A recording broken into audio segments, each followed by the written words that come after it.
I had him draw up divorce papers based on the prenup and the evidence of the affair. She gets nothing but 25% of our shared assets. Think housewares and furniture. I keep all my liquid assets, retirement funds, and items I purchase within my own wealth. Also, if I push it, she's required to pay me alimony.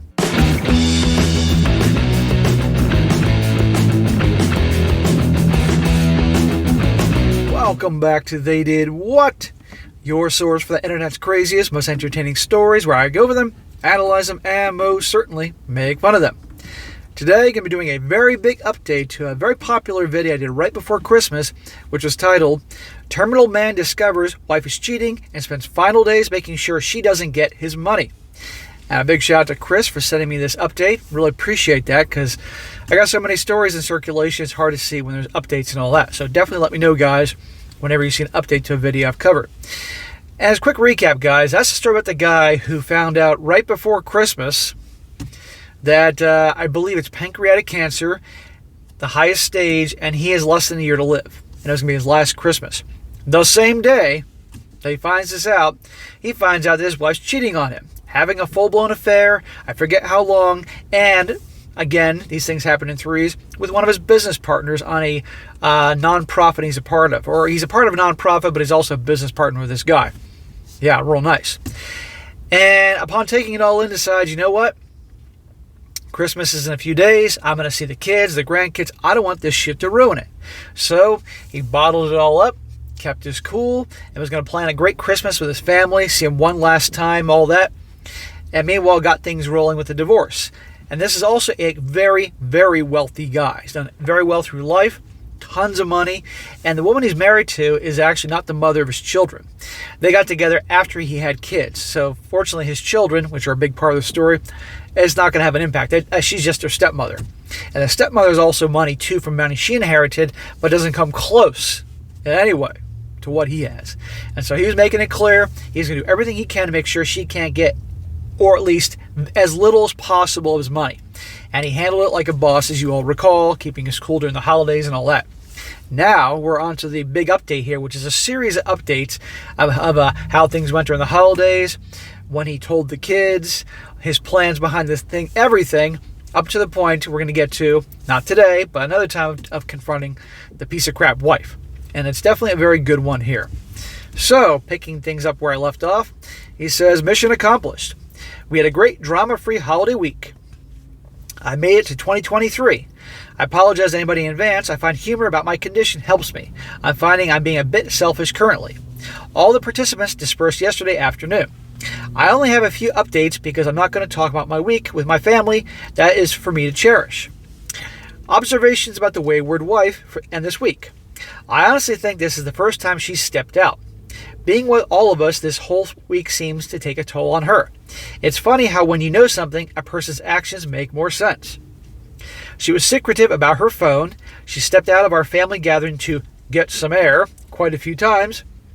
And the best was when she needed to run into town. And one of the grandkids wanted to go into town also.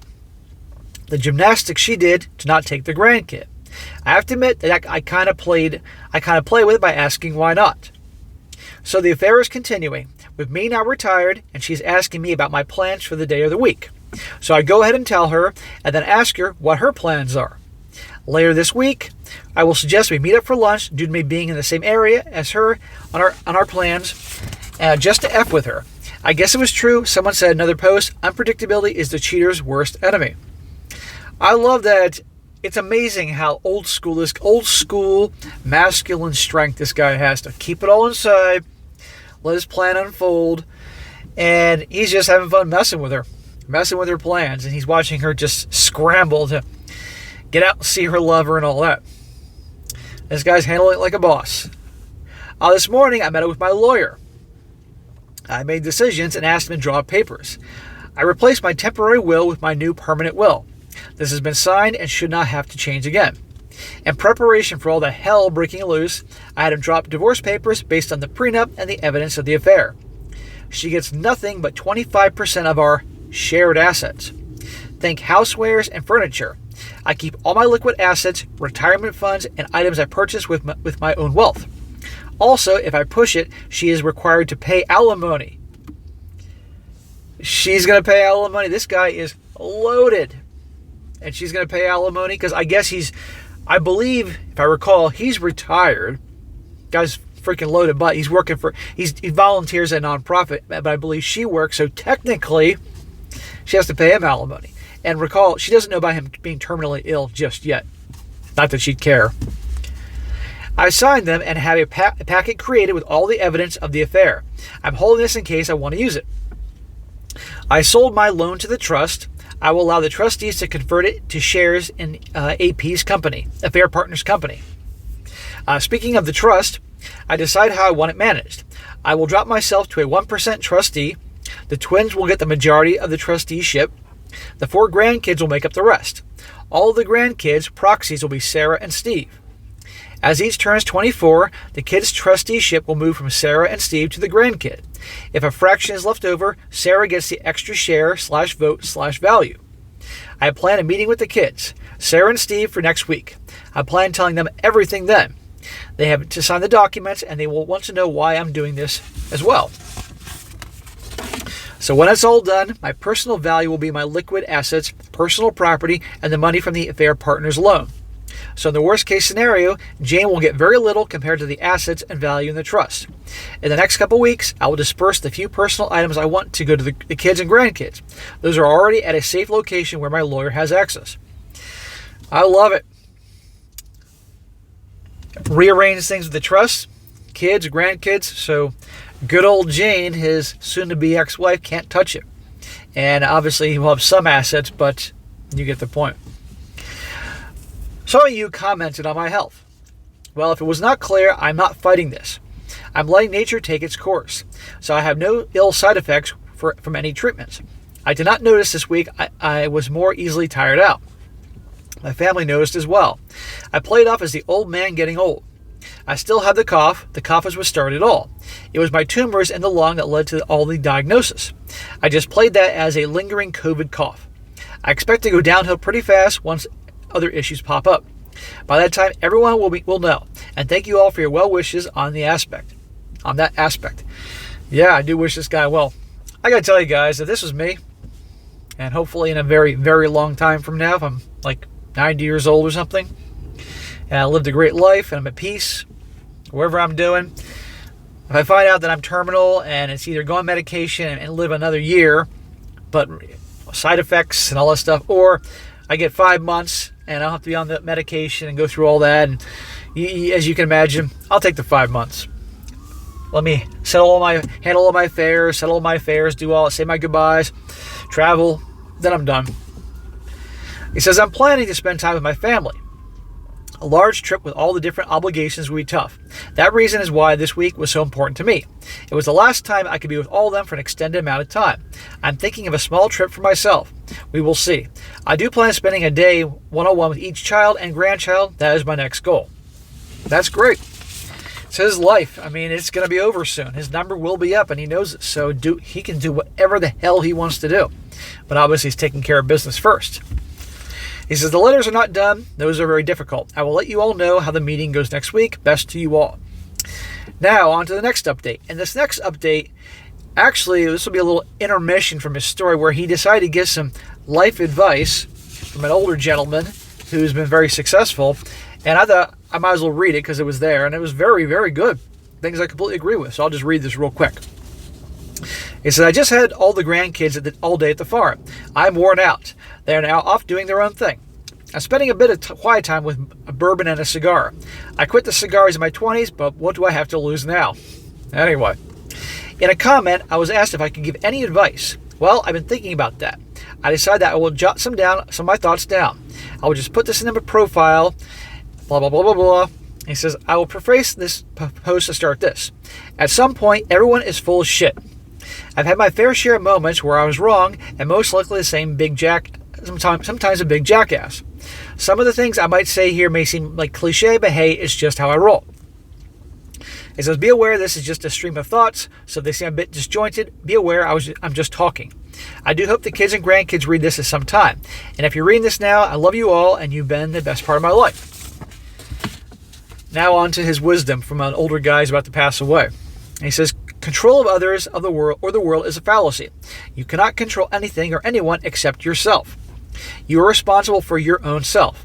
Once I quit being sorry for myself and being self-destructive, my goals became clearer. I am the only one responsible for my happiness. I can find joy and love in others. I can accept help from others, just like I get from all of you on Reddit. Seeking and accepting that help is still dependent on me. At the end of the day, how I behaved and how I treat others all falls on me. Once you learn to accept yourself and responsibility of your actions, you can truly learn from your actions. Every day you choose how you're going to be. Very wise words. He says, hand in hand with my personal responsibility is honesty. This is a tough one at my current situation, but I spent most of my life being very honest. I have held some of my conditions and situation from loved ones, and also the ones that cause me pain for short-term goal achievement. I recognize that this is a bit hypocritical, but in my business dealings, if I made a promise or deal, even if I was going to lose out, I would still keep my word. The secret is being able to do now. That is how I structure my finances. When someone realizes that you took a loss to keep a business deal with them, you will do business with them for as long as you want. Now listen to this part when it comes to money. This is very important. When it comes to finances, the best I can tell you is to live below your means. How many times have I said that one, guys? If you live below your means, you build wealth. You save money. Now you work hard to build a 6 to 9 month liquid reserve. You have money in the bank to pay all your obligations for that time. After that reserve, any extra money is now available for increasing your standard of living. And you need to increase the reserve or invest. Never risk your liquid reserve. Only work with a surplus. Always diversify your investments as you go forward. You don't invest in companies or technology, you invest in people. If you cannot trust the person, don't invest. Have goals with your finances, but remember goals can change at any time due to new information and or change in conditions. Yeah. So anyway, live beneath your means. Don't piss away all your money on bullshit. I've been telling you guys since day one. Have an emergency fund, as you say, liquid reserves, 6 to 9 months, because shit's gonna happen. I had to take my cat to the freaking vet this morning because he's okay now, but like that. 2 weeks ago, when the storm happened before Christmas, a tree branch hit the car. $500 deductible for the insurance company. Shit happens. Have an emergency fund, guys. And then take the rest and invest it and diversify it. And he's talking about, invest in technologies and things like that. You invest in people. How many great public companies are out there that did phenomenal for years, and they got bad management on the board of directors, or a foolish CEO or chief financial officer, and was once a great company? They fucked it all up in a couple of years. So it's very important when you invest, particularly in individual companies, whether it's a publicly traded company or something, a local business, you want to know who's running the show. That's key. Anyway, he says, when dealing with people, listen to what they say, but watch what they do. I tell you that all the time.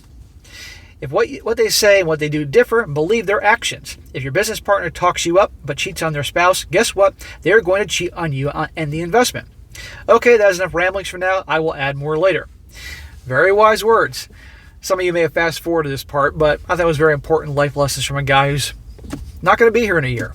Okay, on to the next update. This is where he now tells his family, both about his ex, his soon-to-be ex, their stepmother, and obviously the money situation and all that. It says here, I have my lawyer, a notary, the twins, Sarah and Steve, to my farm today. The tasks I needed are done. This process has gone about as well as it could have gone. It is understandable that the family is hurt and angry. When everyone arrived and they saw my lawyer and the notary, the tension in the room was high. I asked them just to sit down and listen to me, and after I finished, they are to sign the papers. After signing the documents, I will answer all questions. They all know about the trust. I explained to them it was tough for me to release control to the trust to them. I explained how important the trust was in my life, why I started it, how it was outside of my marriage to Jane by mutual decision. I also left instructions on how I wanted them to direct and use the trust. We explained that the trust would be split between the twins and the grandkids, with Sarah and Steve as equal proxy votes for the grandkids until each of them reaches the age of 25. Their trust in me was evident because they signed the documents and got them notarized. After that was done, copies were collected and I dismissed my lawyer and the notary. I saw them out and thanked them for coming out on a Sunday. They were both very gracious, as always. When I returned to the dining room, acting as a conference room, they were all quiet. My daughter broke the silence with the first question. Well, it was definitely a multi-part question or a stream of consciousness. There's no way from his daughter, a woman, that there was going to be just one question. As soon as she stopped, I started with my health. I explained the fact of my diagnosis. I listened to them making plans on how we're going to fight this. And this is where I stopped them. I explained the odds. I told them that I already have a second opinion, that I told them that what you already know. I'm not going to seek treatment, and I'm going to let nature take its course. And the fireworks go off. We spent the next hour to an hour or so arguing. My daughter left the room a few times. Sarah had to go get her. While they were gone, Steve, my son, and I had a heart-to-heart conversation. They understand where I'm coming from. They might not agree, but they understand. The consensus is that Sarah and my daughter will come around. Notice his son, calm and cool, listening to the old man talk, heart to heart. Meanwhile, the daughters, upset, flying off the handle, have to leave the room. They obviously love their dad, but you get my point. After all this calmed down and I knew the next question was coming, when did I find out? And I told them, and now there was another round of anger and sadness. I explained that I wanted one more holiday week where I was not a dead man walking. That I was selfish. I wanted this diagnosis to be after the holidays. I don't want it to taint their holidays for the rest of their lives. My daughter, sensing there was still more, went at all police detective on me. She was not going to leave the room until we all were out. She asked how in the hell did Jane not tell her. That is when I dropped the last bomb. I told them exactly the same amount of events that I did in my first post. Wow, big day for the kids, huh? This is the first time I truly saw the fire of anger in my daughter's eyes. Whenever these stories happen where the mom is cheating on the dad, a lot of the times, like, the kids are pissed off at the mom and all that, but the daughters, usually adult daughters, like you described, fire in their eyes. I told them that she has this day. I told them she to this day does not know what I know. I basically answered the same questions, plots, and etc. that you all suggested. So I guess you all prepared me well. In the end, I told them that I value them way more than Jane. For me, I just want to spend the rest of my days in peace and not worrying about Jane. Well, of course he values them more than Jane. They're his kids. I'd explain my actions during the holiday week. They also pieced together her steps outside for air and the trip into town where she'd not want to bring the grandchild. They were worried that I did this all alone. I told them that I have some social media friends that helped me through the roughest of the time. I refuse to tell them how and where. They can learn later, but I still want this space for myself. Yeah, telling the kids that I got a lot of these ideas and my outlet has been Reddit probably wouldn't go well with them. They probably think he was out of his mind. The emotions were really raw, and we've been talking off and on as a group for a few hours. But I told them I need to go back and talk about the trust. They understand that the trust will be very helpful in not allowing Jane to obtain my hard-earned wealth, that it protects them, and that is why she's not part of the meeting. With that being said, I then needed to share the financials of the trust. I'm pretty sure they all saw the trust as a tax dodge or just a way to protect assets in a marriage where the kids are from another woman. They were not prepared for me to share the financials. Translation, they weren't prepared to see the kind of big numbers he had. As I started to go through the assets and the balance sheets, the room just fell silent. Then there was one question. Why did you work so hard those years when you had this much? That's a question a lot of people have for very wealthy people. They think, why do they keep starting new businesses, new enterprises when they're so wealthy? It's just, it must be greed or just greedy. No. Serial entrepreneurs, businessmen that spend their whole lives just starting new businesses, new enterprises, all that, it's fun for them. There's just no other way to put it. Guys, I do extremely well here on YouTube and through other businesses I've had and money I've built up over the years and invested in all that. But I'll keep doing this till I'm an old man. To me, there's nothing more exciting than starting a new business, a new enterprise and all that. And I'll keep doing it and doing it and doing it. You know, money's wonderful and everything and to be comfortable and all that and enjoy the finer things in life. But it's the thrill of trying something new, a new challenge and all that. And all the entrepreneurs out there know what I'm talking about. But a lot of people just never seem to get that. It ain't greed. I mean, one can interpret greed as greed for success and all that, but you get my point. I explain my philosophy on personal finance, something they have heard many times before and take to heart. But I told them that I lived off the trust all these years. I put them through college with that trust. I made time in my life for them with that trust. I was able to work for a nonprofit for basically free because of that trust. And if there is any example I want to outlive in them and their children, is to use this trust to do better for others. And not just to write a check for a charity here and there, but to do work for something that they believe in. In all my years with this nonprofit, I've done so much more in training others and building relationships than just writing a check that cannot do. Yeah, a check, when it comes to charity, believe me, money's important. But also when someone can be there to help and assist, share their wisdom, it can be in a different way just as valuable as a check. But in reality, you got people that will write checks and you got people that will not use, the charity will be their time and experience. And both are valuable. It says, I am not happy that today everyone's lives at the table changed so much in so many ways, good and bad, because of me. It was not the way I wanted to happen. But it is done. They all know about it. I begged and pleaded that they let me deal with Jane. Not to talk about the trust with anyone.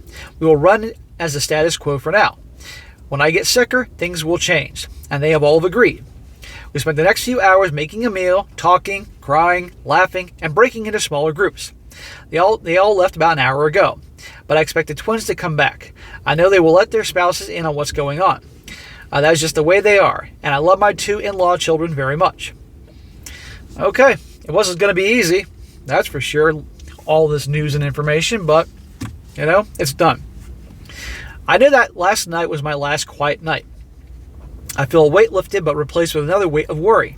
Thank you all for reading. Your thoughts and prayers are so valuable to me. Again, tell your loved ones and how you feel and give them a hug. Again, spoken from a man who has very little time left. Now the final update for today with his cheating wife's BFF. He says here, just a quick update. I was surprised by a visit by one of my wayward wife's girlfriends. She's about the same age as Jane. Her name is Carol and was with my wayward wife last week on the girls' night. In fact, the girls' night was at Carol's house. If you read my comments, you will know that last week Jane came home very intoxicated. She used a ride share. Carol is an old friend of my wayward wife. I guess being married for over 2 decades, wayward wife has forgotten I introduced her to Carol. Carol's parents were friends of my parents. So even though this chick is his wife's BFF, she was this dude's friend first. And you'll see in a moment that, thank the Lord, there's some loyalty in the world. He says, well, I guess my unpredictability has contributed to wayward wives being unstable. And last week, girls' night, Jane reached a breaking point. She got so intoxicated she confided in Carol about her affair. Apparently she just kept talking, even after Carol told her to stop. Carol got so angry, as Carol kept condemning Jane just kept trying to defend her actions while continuing to lay out an endless stream of details. Of course she was defending her actions. The next day, Carol reached out to Jane. Jane apparently did not remember anything from the night before. Carol summarized Jane's confession. While Jane completely denied that she's having an affair, and she did not say those things at all, and that Carol's mistaken. Isn't it amazing the similarities in these stories, how people behave? Nope, I didn't do that. Nope. Carol told Jane she's full of shit, and she has a week to come clean or she will tell me herself. Good for her. Wow, some loyalty. And since Jane continues to deny that she said anything, I got my visit with Carol. So over coffee, I got the abbreviated accounting of Jane's confession. Carol was expecting me to be devastated. I surprised her when I told her I already knew. I asked her who else was around when Jane did this confession. Carol was the only one else in the house. I asked Carol who else she has told. That offended her. She told me that she would not spread something like that before telling me. I apologized and I explained to her that I had my own timeline for wanting to deal with Jane, and adding others would complicate my plans, and I had to ask Carol, and Carol was understanding. I'm so impressed this BFF went and told him. I'm not at all surprised that the chick got drunk and told her, because remember, every woman has somebody they got to tell their things to, and then denied the whole thing. So it's nice. This guy deserves some good things coming his way that she was coming to tell him. But surprise, my man here already knew. I asked her as a favor to me not to mention it to anyone and allow Jane to think she believed her. Carol agreed with my first request, but the second part didn't feel right. I asked her to try. I told her I would be okay. Carol said that anything else that I need, all I have to do is ask. I know that I will have to make another apology when Carol finds out about my health, but I will deal with that another day. This guy does not need to apologize to anyone for keeping the details of his health and all that to himself and doing what's best for him, because he's an old man. His days are numbered. So I'm going to confront Jane tomorrow. We have a regular date night, and I plan on calmly telling her what I know, my condition, and how I'm going to spend the rest of my life without her. I hope the public setting will keep the drama to a minimum. Good freaking luck on that. Can you imagine him telling her and her throwing a tantrum in the middle of freaking Olive Garden or Outback or wherever they go? Going as planned or total disaster, I will update sometime this weekend. My plan is after the confrontation to give her what I know, asking her to not contact me or my family. We will see how it goes. So, gentlemen, this is where we part ways and how I wrap this up. So I will be keeping a lookout for his update on him telling her this weekend, because today's a Friday, see how this whole thing goes and wraps up and all that. So it'll be very interesting to see. But this guy's handled things like a boss, and I think he'll handle it very well just the same. All right, guys, that is it for today. Be sure to comment down below what you think about this. And be sure to like the video, share with your friends, and subscribe. And I'll catch you next time.